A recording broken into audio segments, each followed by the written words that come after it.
The observation deck of the Galactic Harmonious Collective's central station offered a view that never failed to inspire awe. 17 different star systems were visible from this vantage point, each one home to at least one member species of the GHC.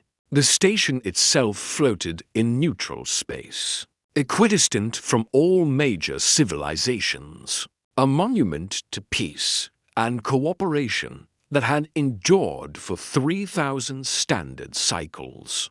Dr. Maya Chen pressed her palm against the transparent aluminum viewport, feeling the faint vibration of the station's atmospheric processors. 6 months of preparation, 3 months of travel, and 2 weeks of quarantine had led to this moment. She was about to introduce humanity to the galaxy. "You seem contemplative," said a melodious voice behind her. Maya turned to find Ambassador Liaran of the Cephaly gliding toward her, on their characteristic tripod stance. The Cephaly were one of the founding species of the GHC, evolved on a low-gravity moon with abundant resources and virtually no predators. They looked like living crystalline sculptures, their translucent bodies refracting the starlight into rainbow patterns. Nervous, Maya admitted, tucking a strand of black hair behind her ear. "I've given hundreds of lectures, but never to an audience quite like this."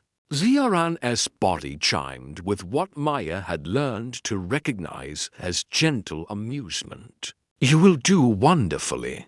The induction ceremony is a formality, really. The collective welcomes all peaceful species. Your preliminary scans showed no concerning technologies. Your culture appears sufficiently advanced for interstellar cooperation, and your psychological profiles indicate a species capable of empathy and reason. What could go wrong?" Maya smiled, but said nothing. If only they knew. The induction chamber was a marvel of architectural design. A spherical room where delegates from 43 species could observe the proceedings from any angle. Floating platforms positioned around the chamber's interior held the various representatives, each platform customized to the specific environmental needs of its occupant. Some were filled with water, others with exotic gases, and a few were simply open to the station's standard nitrogen-oxygen atmosphere. Maya's platform rose from the chamber floor, positioning her at the geometric center where everyone could see her clearly. A holographic interface materialized before her, ready to display her presentation to the entire assembly. She took a deep breath, mentally reviewing the script that had been approved by the United Earth Council. After months of debate, honored delegates of the Galactic Harmonious Collective, she began. Her voice amplified and translated simultaneously into 43 languages. "I am Dr. Maya Chen, representing humanity and our homeworld of Earth. We are humbled and honored to stand before you today." Polite acknowledgement rippled through the chamber chimes. Clicks, whistles, and bioluminescent pulses. Maya had studied them all, but her attention was drawn to one delegate in particular. On a platform designed to support massive weight and elevated temperature, sat what could only be described as a living engine of destruction. The Karathi delegate, whose name she'd memorized as Threshcore, was a sight that had haunted her briefing materials. Standing nearly for meters tall when upright, the Karathi resembled an armored bear crossed with a mantis. With 6 powerful limbs, natural weapons at every joint, and a carapace that looked capable of deflecting small arms fire, Fresh Core was the only delegate who appeared to be paying no attention whatsoever. His primary eyes were focused on a datapad held in one of his middle limbs, while his secondary eyes remained half-closed in what Maya's briefing suggested was either boredom or meditative contempt. She'd been warned about the Karathi. They were the GHC's apex species, the only member race to have evolved under what they considered challenging conditions. Their homeworld, Karoth Prime, had higher gravity than most member worlds, more extreme weather patterns, and an ecosystem where competition actually existed. By galactic standards, this made them exceptional.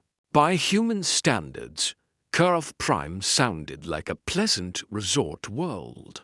Maya activated her first holographic display, showing Earth from orbit. The blue marble rotated slowly, showing off its distinctive features: vast oceans, green-brown continents, swirling white clouds, and polar ice caps. "This is Earth," she said. "It is the third planet from our star, which we call Sol. It has a radius of 6,371 kilometers, a surface gravity of 9.8 meters per second squared, and a rotational period of approximately 24 hours. She paused, watching the readouts that translated these measurements into various species units of measurement. Several platforms lit up with what the briefing materials identified as expressions of surprise or interest. "Earth's surface is 71% water," Maya continued. "However, 97% of that water is heavily mineralized salt water, unsuitable for human consumption or agriculture without extensive processing. Only 3% is freshwater, and most of that is locked in ice caps or deep underground aquifers." More ripples of interest. The collective's garden worlds typically had abundant freshwater sources. Our atmosphere is 78% nitrogen, 21% oxygen, and trace amounts of other gases including carbon dioxide and argon. The oxygen content is higher than most member worlds, a result of billions of years of photosynthetic life. For species not adapted to it, our atmosphere is mildly toxic and highly flammable. That got Fresh Core's attention. One of his secondary eyes swiveled toward her platform. Maya brought up her next display, a rotating model of Earth showing its tectonic plates. Earth's crust is broken into multiple tectonic plates that are in constant motion. This results in frequent seismic activity. On average, we experience one earthquake of magnitude 8.0 or higher per year, dozens of magnitude 7.0 or higher, and hundreds of thousands of smaller quakes. These earthquakes can trigger tsunamis, massive ocean waves that devastate coastal regions. They can also trigger volcanic eruptions.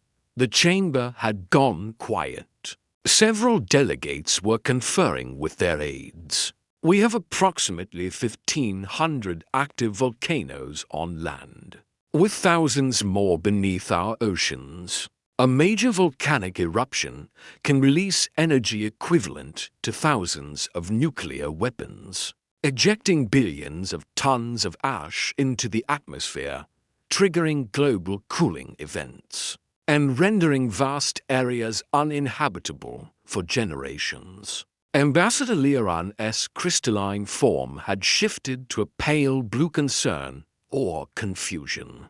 Maya couldn't remember which. "Our weather systems are equally dynamic," Maya continued, bringing up footage of various Earth weather phenomena: hurricanes, typhoons, And cyclones form over our oceans with wind speeds exceeding 300 kilometers per hour. Tornadoes strike our continental regions with winds that can exceed 500 kilometers per hour. We experience blizzards, droughts, floods, and lightning storms. Lightning strikes Earth approximately 100 times per second. She paused, letting the videos play. A hurricane from space, its eye clearly visible. A tornado tearing through a plane. A lightning storm illuminating an entire sky. Threscore had put down his datapad. Both sets of eyes were now fixed on her. Earth's axial tilt and elliptical orbit create extreme seasonal variations. In some regions, summer temperatures exceed 50 degrees Celsius, while winter temperatures drop below -50 degrees Celsius. These variations occur in cycles, sometimes within the same location over the course of a single year. Maya pulled up a map showing Earth's climate zones. Despite these challenges, or perhaps because of them, Earth hosts an extraordinary diversity of life. Over 8 million distinct species inhabit every available niche: scorching deserts, frozen tundras, deep ocean trenches where pressure would crush most spacecraft, acidic hot springs inside solid rock, even in the upper atmosphere. She changed the display to show various examples of Earth's megafauna: elephants, rhinoceros, hippopotamus, bears, tigers, crocodiles, sharks, whales. These are some of Earth's non-human apex predators, Maya said. They evolved alongside humanity, competing with us for resources and territory. Many of them are stronger than us, faster than us, better armed with natural weapons. And yet, humanity not only survived but thrived. Threscore leaned forward on his platform. Which brings me to humanity itself, Maya said, replacing the animal footage with an anatomical diagram of a human. We are bipedal primates. We stand between 1.5 and 2 meters tall. We have no natural armor, no claws, no venomous fangs, no specialized combat adaptations. Our young are born completely helpless and remain dependent on adults for over a decade. We are persistence omnivores. Our ancestors hunted by literally running our prey to death. Over the course of days, she pulled up historical footage, carefully curated and approved, ancient humans tracking game across savannas, running for hours under the blazing sun.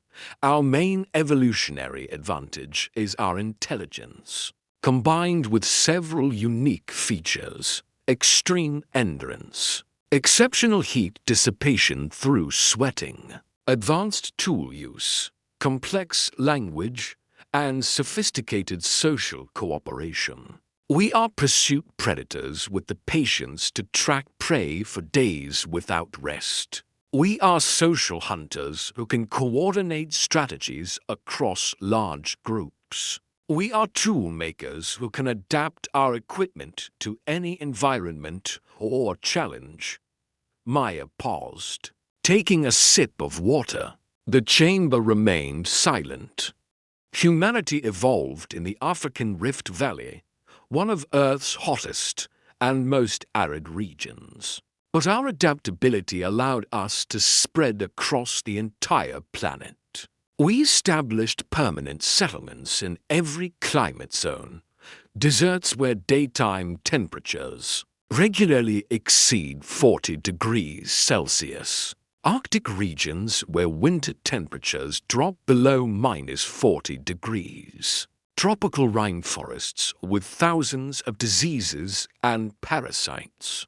high-altitude mountains where oxygen levels are half those at sea level, and isolated islands thousands of kilometers from the nearest mainland. The display showed examples: Inuit hunters in the Arctic, Bedouin traders in the Sahara, Sherpa climbers in the Himalayas, Polynesian navigators in the Pacific.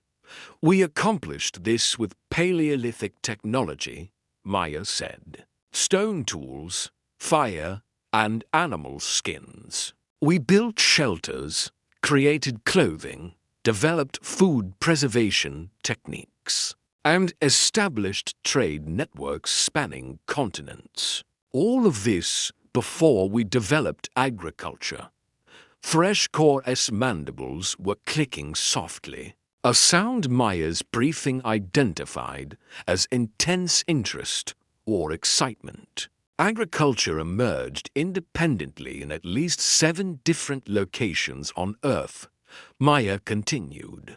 The cultivation of crops and domestication of animals allowed our population to grow exponentially. Villages became towns, towns became cities, cities became empires. And with that growth came a new challenge: competition with other humans. She hesitated for just a moment before triggering the next section of her presentation. This was the part the United Earth Council had debated most intensely. Some had argued for downplaying humanity's violent history. Others had insisted on complete honesty. In the end, they'd compromised on a carefully crafted narrative that acknowledged the darkness while emphasizing humanity's growth beyond it. Resource scarcity drove conflict, Maya said. With only 3% usable water, limited arable land, and concentrated deposits of essential minerals, competition between human groups was inevitable. We fought over territory, over resources, over ideological differences. We developed weapons, spears, bows, swords, guns, bombs. We developed tactics, ambushes, sieges, naval warfare, aerial bombardment. We developed strategies that spanned years or even generations. The holographic display began showing carefully selected historical images: ancient armies, medieval castles, Renaissance navies, industrial warfare. Nothing too graphic, but enough to convey the scale and sophistication of human conflict over the course of our recorded history. Approximately 5,000 years. We estimate that between 7 and 800 million humans died in armed conflicts. That's roughly 10% of all humans who ever lived during that period. The chamber erupted. Gasps, shrieks, harmonic discord, color changes indicating shock and horror. Several delegates appeared to be consulting with their aides in urgent tones. Only Thresh-core remained still, both sets of eyes locked on Maya with an intensity that made her skin prickle. Ambassador Liaran's crystalline form had shifted to a dark amber alarm. Definitely alarm. Dr. Chen, the Cephalese said, their voice cutting through the chaos. Are we to understand that your species engaged in systematic intraspecies violence? For resources? This is unprecedented in the collective. Maya met Liaran's gaze steadily. Yes, Ambassador. Humanity's history is marked by conflict, but it is also marked by something else: our capacity to learn, to adapt, and to cooperate on ever larger scales. Every war taught us something. Every peace that followed built foundations for greater unity. She changed the display to show the founding of the United Nations, the International Space Station, the Mars colonies, And finally, the unified Earth government. 300 years ago, humanity stood on the brink of self-annihilation, Maya said quietly. We had developed weapons capable of rendering our entire planet uninhabitable. We had divided ourselves into competing nation-states with nuclear arsenals pointed at each other. And then we made a choice. We chose cooperation over competition. We chose unity over division. We chose to direct our aggressive instincts toward productive goals, exploring space, curing diseases, preserving our environment, creating art and culture. She pulled up statistics, global peace index, technological advancement, cultural achievements, environmental restoration projects. We are not perfect, Maya continued. We still struggle with our nature. We still have conflicts, though we've learned to resolve them through diplomacy and law rather than violence. We still have inequality, though we work every day to address it. But we are trying. We are growing. And we believe we have something valuable to contribute to the collective. Threscore stood. His platform groaned under the shift in weight. Every eye in the chamber turned toward the Karathi delegate. A question, Dr. Chen. Threscore rumbled, his voice like grinding stone. His translator rendered it in perfect English. You speak of learning to control your violent nature. Does this mean you have suppressed it? Eliminated it? Maya chose her words carefully. We have channeled it, Delegate Threscore. We compete in sports rather than on battlefields. We create art that explores our darker impulses rather than acting on them.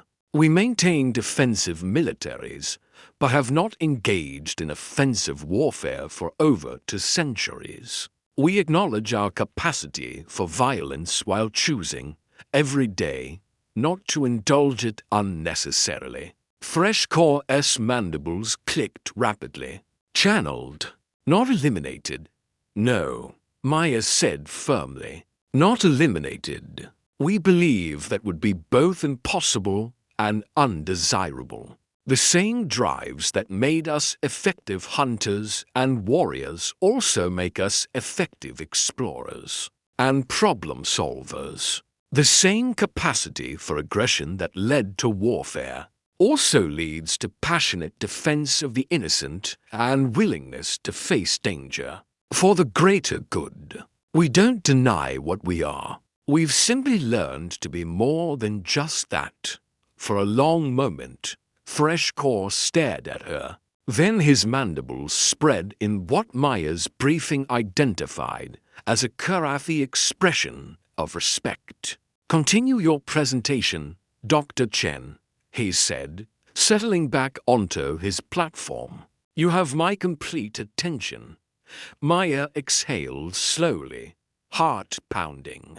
That could have gone much worse. Thank you, Delegate Threscore, she said. With the Council's permission, I'd like to now discuss humanity's cultural achievements and our philosophical frameworks for understanding our place in the universe. Ambassador Liaran chimed uncertainly. Proceed, Dr. Chen. Though I suspect this induction ceremony will be discussed in the collective for some time to come. Maya allowed herself a small smile. I suspect you're right, Ambassador, as she pulled up the next section of her presentation: human art, music, literature, and philosophy. Maya noticed Threscore had pulled out a secondary datapad and appeared to be taking notes. The Karathi delegate was no longer slouching in boredom. He sat upright, attentive, every sensory organ focused on her presentation. She had no idea that she just fundamentally challenged everything Threscore thought. He knew about the galaxy and his people's place in it. She had no idea that this moment would reshape galactic politics for generations to come. All she knew was that humanity's first impression on the galactic stage had been made, and there was no taking it back now. The presentation had been going for 2 hours, and Maya could feel the fatigue creeping into her shoulders. She'd covered human cultural achievements, art, music, literature, scientific discoveries, and watched the collective delegates slowly relax. This was familiar territory for them. Philosophy, mathematics, creative expression, these were the hallmarks of civilized species. This was the language they understood. But Maya had saved something special for the final section. "Before we conclude," she said, pulling up a new holographic display, "I'd like to address something that I believe sets humanity apart, not just from the collective, but from most species we've encountered in our preliminary research." The display showed a rotating model of the human brain, highlighting different regions in various colors. Humanity possesses what we call theory of mind, the ability to understand that other beings have thoughts, feelings, and motivations different from our own. We believe most sapient species share this capability, as it's fundamental to complex social cooperation. Agreeable chimes and clicks rippled through the chamber. This was basic cognitive science. However, Maya continued, humanity developed this capability not primarily for cooperation, but for predation. The chamber went quiet again. Maya brought up footage of early humans' tracking game. When our ancestors hunted, they didn't just follow tracks. They imagined themselves as their prey. They asked themselves, if I were this antelope, injured and tired, where would I go? What would I do? What am I thinking and feeling right now? This cognitive empathy allowed us to predict animal behavior with remarkable accuracy. She paused, letting that sink in. We evolved the ability to understand the minds of other beings, specifically to kill them more efficiently. Freshcore's mandibles were clicking again. That same sound of intense interest. But here's where it gets interesting, Maya said. This same cognitive capability, developed for hunting, became the foundation for human cooperation. If we can imagine what our prey is thinking, we can also imagine what our allies are thinking. If we can predict an animal's next move, we can predict a teammate's next move. The same mental tools we used to hunt became the tools we used to build civilizations. She changed the display to show human teams working together, construction crews, surgical teams, orchestras, sports teams. Humanity doesn't just cooperate, Maya explained. We synchronize. We anticipate each other's needs and actions. In our most cohesive teams, individuals can predict what their teammates will do before they do it. This makes us extraordinarily effective at complex group tasks. Ambassador Leoran chimed thoughtfully. This is indeed sophisticated, Dr. Chen, but many species possess advanced cooperative capabilities. The cephali, for instance, share limited telepathic bonds that allow for perfect coordination. With respect, Ambassador, Maya said carefully, I would argue there's a fundamental difference. Your telepathic coordination is a peaceful sharing of thoughts. Human coordination is different. We are constantly engaged in what we call competitive cooperation. That seems contradictory, noted Delegate Veshram of the Quelin, a species that resembled intelligent starfish. Maya smiled. It is contradictory. That's what makes it human. Let me show you. The holographic display switched to footage of various human competitive activities. Basketball players moving in perfect sync, anticipating passes and defensive moves. Chess grandmasters locked in silent mental warfare. Debate teams constructing and demolishing arguments in real time. Military units conducting complex tactical operations. In every one of these scenarios, Maya explained, humans are simultaneously competing against and cooperating with each other. A basketball team cooperates internally while competing against another team.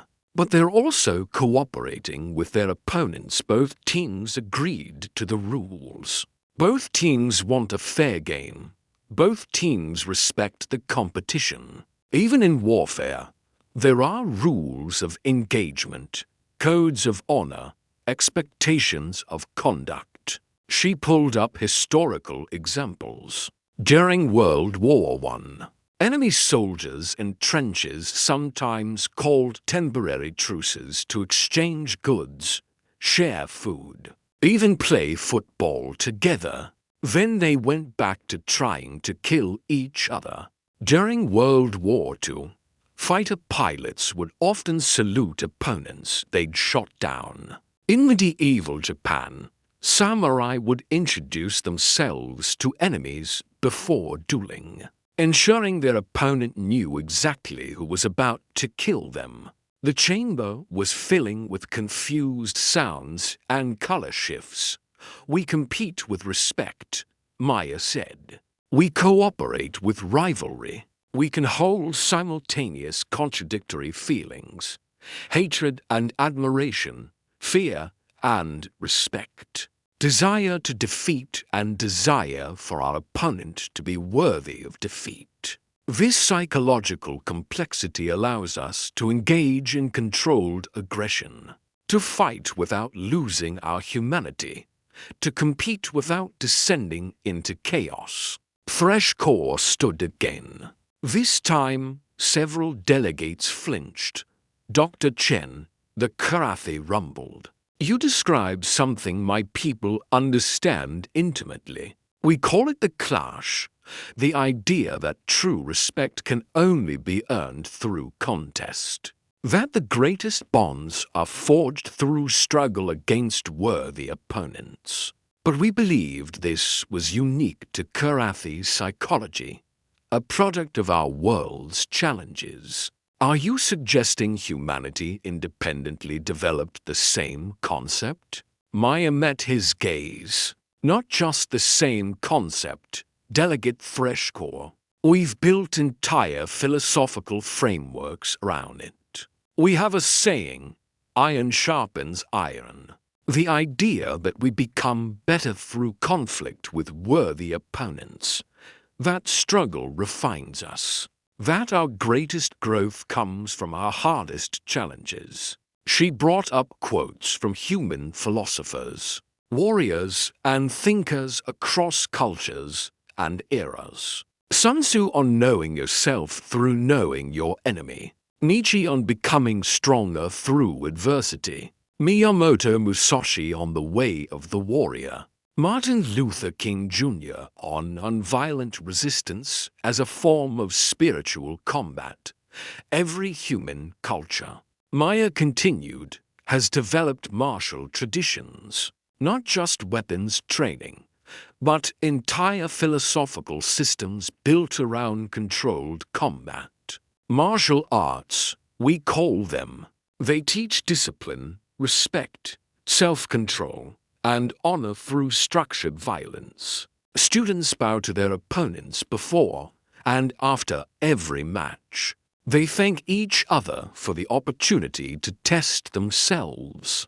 The display showed footage of various martial arts: karate, judo, boxing, fencing, wrestling. In each case, competitors showed respect to each other even as they fought. We channel our aggression into sport, Maya said. We create artificial conflicts with agreed-upon rules specifically, so we can satisfy our competitive drives without actual harm. Billions of humans participate in competitive sports. Billions more watch and passionately support teams. We form our identities around these artificial tribal affiliations. Cities go into mourning when their sports teams lose major competitions. Delegate Veshram's tentacles rift in what Maya's briefing suggested was profound confusion. But why? If there is no real consequence, no actual resource scarcity, why invest such emotion in artificial conflict? Because we need it, Maya said simply. Because we evolved in an environment where competition was survival. And you can't just turn that off. We've tried. In the early 21st century, some educational systems attempted to eliminate competitive activities, believing competition was harmful to child development. The results were disastrous. Children became anxious, unmotivated, unable to handle failure or setback in later life. Humans need healthy competition the way we need food and water. Without it, we deteriorate psychologically. She pulled up psychological studies. Neurological scans showing dopamine responses to competitive activities. Longitudinal data on the benefits of structured competition. But here's the crucial part. Maya continued. We've learned to separate competition from actual violence. A football player can tackle an opponent with brutal force during a game, then help them up afterward and shake their hand. A boxer can try to knock someone unconscious in the ring, then embrace them as the match ends. The competition is real. The emotions are real, but the context keeps it controlled. Threshcore was taking extensive notes now, his multiple limbs working several datapads simultaneously. This brings me to humanity's relationship with violence itself, Maya said. Knowing she was entering dangerous territory, we are not pacifists. We cannot be. Our evolution, our psychology, our neurology, everything about us is built for controlled aggression. But we are also not mindless berserkers. We are, perhaps, the galaxy's only species that is simultaneously violent and philosophical about that violence. She brought up human literature, the Iliad, the Art of War, the Bhagavad Gita, all quiet on the Western Front, works of Hemingway and Tolstoy and countless others. Ambassador Leon's crystalline form had shifted through several colors, settling on something Maya couldn't identify. Dr. Chen, I must ask, if humanity possesses such violent capabilities, such ingrained aggressive tendencies, what assurance can you offer the collective that you won't pose a threat to peaceful species? It was the question Maya had been preparing for since the mission began. I can offer you honesty, she said. I won't lie and say we're harmless. We're not. In the wrong circumstances, with the wrong leadership, humanity could be dangerous. But that's true of any species with advanced technology and social organization.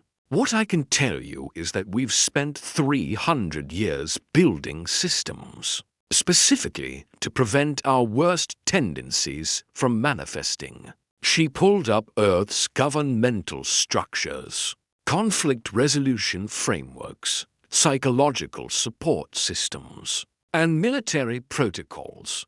We have mandatory conflict resolution training for all citizens. We have mental health support systems to identify and help individuals struggling with aggressive impulses. Our military forces are structured with extensive oversight and accountability. We've built our entire civilization around the principle of controlled aggression, acknowledging our nature, while preventing it from controlling us. Maya took a deep breath. Most importantly, we practice radical transparency. We don't hide what we are. This presentation hasn't been comfortable for anyone in this chamber, myself included. It would have been easier to downplay humanity's violent history, to present ourselves as just another peaceful species that happened to have a few rough patches in our past. But we chose honesty because we believe that's the foundation of trust. And if that honesty leads the collective to reject humanity's application, asked Delegate Crixinal of the Morphic Synthesis, a hive-mind species, then we accept that decision. Maya said quietly, "We're not here to force our way into the collective. We're here to offer partnership with species willing to accept us as we are flawed, contradictory, aggressive, but also creative, cooperative, and committed to growth. We believe we have valuable perspectives to offer precisely because of our differences, not in spite of them." She changed the display one final time, showing images of human achievements in art, science, exploration, and cooperation. We've walked on our moon. We've sent probes beyond our solar system. We've decoded the human genome. We've created the Internet, a global network where billions of humans can instantly communicate, share knowledge, and collaborate across all barriers. We've written symphonies and novels, painted masterpieces and sculpted wonders. We've developed quantum computing, fusion power, and faster-than-light travel. Maya's voice grew stronger. We've done all of this while constantly fighting against our own nature. Every day, billions of humans wake up and choose cooperation over conflict. Every day, we build instead of destroy. Every day, we prove that we are more than just our evolutionary programming. That's what humanity offers the collective. Proof that violent origins don't determine peaceful futures. That aggression can be channeled into achievement. That predators can become protectors. The chamber was silent. Then Threshcore began a slow, rhythmic pounding of his four primary limbs against his platform.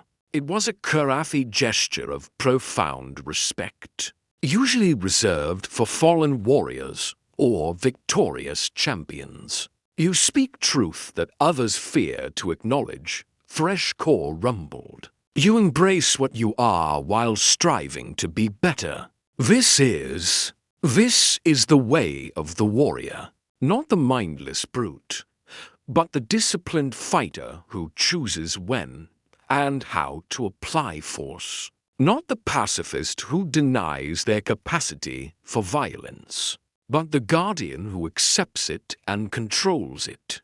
He turned to address the chamber. "For 300 cycles, the Karathi have stood alone in this collective as the only species to truly understand the necessity of strength, the value of controlled aggression, the honor found in worthy contest. We have been misunderstood, stereotyped as primitive brutes by species who have never faced true adversity. And we have grown, lonely in our isolation."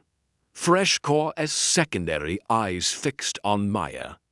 "Now comes humanity, speaking the same truths we have spoken, walking the same path we have walked, offering the same honesty we have offered. Dr. Chen, your presentation has raised many questions for this council. but it has answered one question that has haunted my people for generations. We are not alone in our understanding. Maya felt something catch in her throat. She hadn't expected this, hadn't prepared for the possibility that her brutal honesty would create connection. Rather than fear, "Thank you, Delegate Threshcore," she managed. "That means more than you know," Ambassador Liaran chimed. Their crystalline form now a swirling mix of colors Maya couldn't begin to interpret. This induction ceremony has been unprecedented. The Council will need time to deliberate on humanity's application. Dr. Chen, you will be notified of our decision within 3 standard cycles.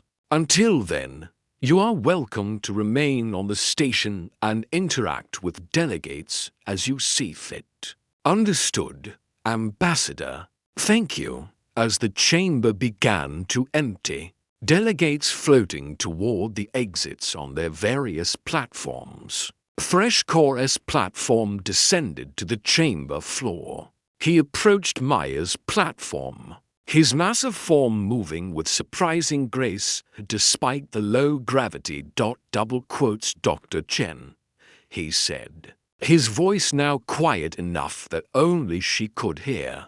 "I would request a private audience with you. There are things I wish to discuss that are not appropriate for the council chamber." Maya felt a flutter of nervousness. A private meeting with a 4-meter-tall armored predator from a species known for their martial prowess? Every survival instinct screamed danger. But she was here to build bridges, not hide behind walls. "I would be honored, Delegate Threshcore," she said. "When and where?" His mandibles spread in that expression her briefing identified as a smile. "The station has recreational facilities designed for high-gravity species. Sector 7, Chamber 42, 1 hour. Come prepared for physical activity." Before Maya could ask what he meant, Threshcore turned and strode from the chamber, his platform following behind him. Physical activity with a Karathi warrior? Maya wasn't sure if that was an invitation or a death sentence. Only one way to find out.